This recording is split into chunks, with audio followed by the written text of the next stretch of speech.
New World launched in October 2021 to massive success. It had nearly 1 million players all playing at launch. Jeff Bezos, the big head honcho himself, tweeted about how well it was going, but then things went wrong, very wrong. But recently, New World has been clawing back from the dead. Now, while New World's current numbers will inevitably be short-lived, sentiment for the game has changed, its negative perception has mostly dissipated, and the future of the game is looking good. There's many reasons to be optimistic. So how did this happen? Well, the decline itself wasn't even instant. It was relatively slow and painful. The game took a beating in the media and on YouTube, and the player numbers dropped month after month after month. However, most of the game's flaws were noticeable within the first couple of weeks. Leveling was underwhelming, wars were a laggy mess, technical issues kept key features of the game from working, like Outpost Rush, videos of exploits spread like wildfire, we had giant sausages in the chat, we had invulnerability exploits, we had gold dupes, we had item dupes, we even had AGS at one point giving players 300,000 gold for no reason whatsoever. We had issues, and we had lots of them. But not only that, the game itself was sort of grindy and basic. One of the reasons is because dungeons,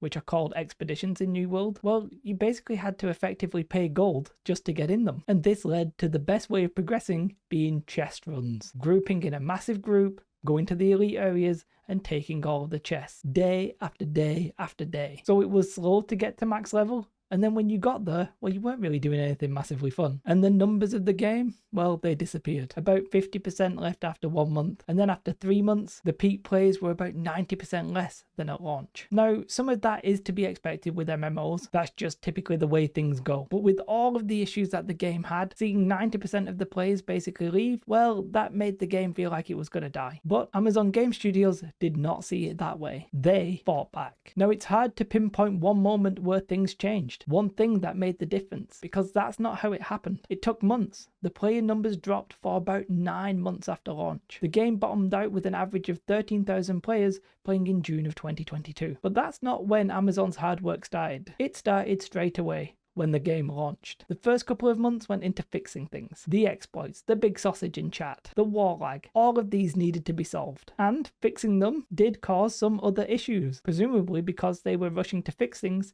they broke further things. They then needed to be fixed. But December is when things started to change. The high watermark gear score system, which up until this point was pretty much like a hidden level for each of your item slots that determined the quality of the loot that you got dropped and that you had to slowly grind higher and higher. Well, they made some changes to that, and the first big one was making it visible. They called it expertise. They added the gypsum system. The gypsum system was basically a way of spreading out your progress. You could now do all different types of content and actually progress your character because you got it from all different types of gameplay beyond chest runs. You could do expeditions, you could do Outpost Rush, you could do corrupted portals if you wished. And they expanded the crafting and profession so that you could actually get gypsum through that. It basically made the endgame feel more well-rounded. I mean, it was still shallow, and they actually did cause a few issues themselves, mainly because they introduced gear score scaling, which when first announced was very, very harsh. They then listened to the players and they toned it down. But overall, it was better and it was a start. Next came mutated expeditions. These are basically World of Warcraft's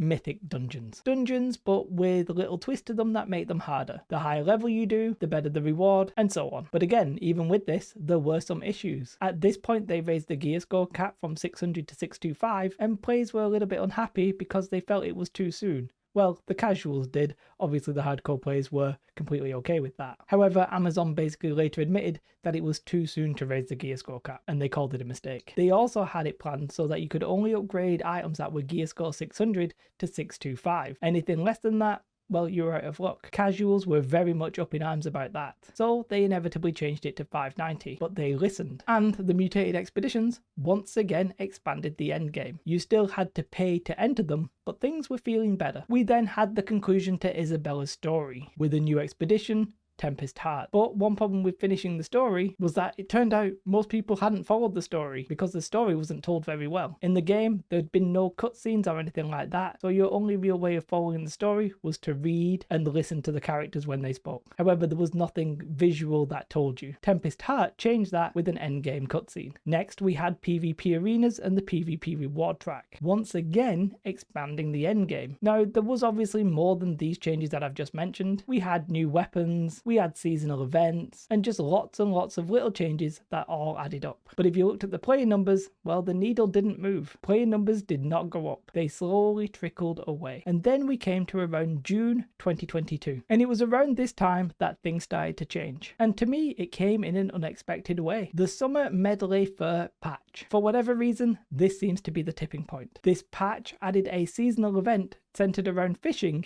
and music. Yes, music. Music is a new profession that basically brings Guitar Hero Rock Band into New World, and players loved it. Well, not me because I'm too bad at it, but in general, players really enjoyed it. I think because it gave you something to do when not pushing group content. And this patch did something that we all knew was going to come at some point. The dungeons, the expeditions, well, they became free to enter. And very importantly, they also added a group finder so you could find a group to play with. And the player numbers started to come back. And then more recently, in August 2022, the big one. We saw the details of New World's first expansion. Granted, just a map expansion, not an official expansion, but it had a new zone and new content, a new ability for everyone, and much more. Brimstone Sands takes everything that Amazon has been working on and sort of turns it up a level. It polishes it to a whole new level, and it's very impressive. And this brought a lot of hype to the game. And I think it's at this point that even fans of the game who perhaps maybe doubted if New World was going to be successful or not, it was at this point they realized that New World may actually be good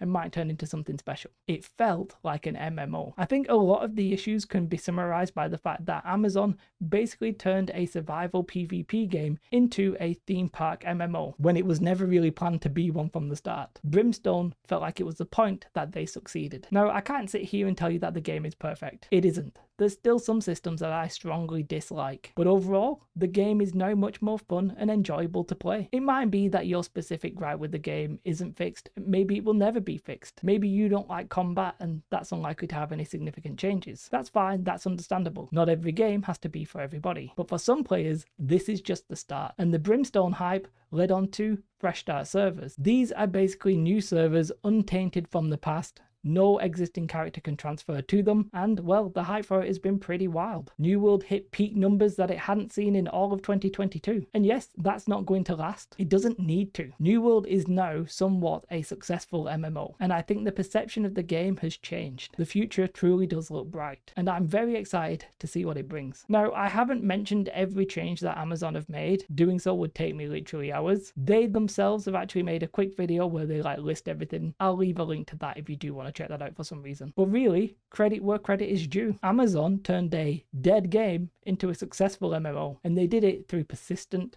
hard work. And very importantly, they did it whilst listening to their community. I really hope they don't forget that part going forward. But if you want to see how New World gets on in the future, hit that subscribe button. Have a most beautiful day. Goodbye.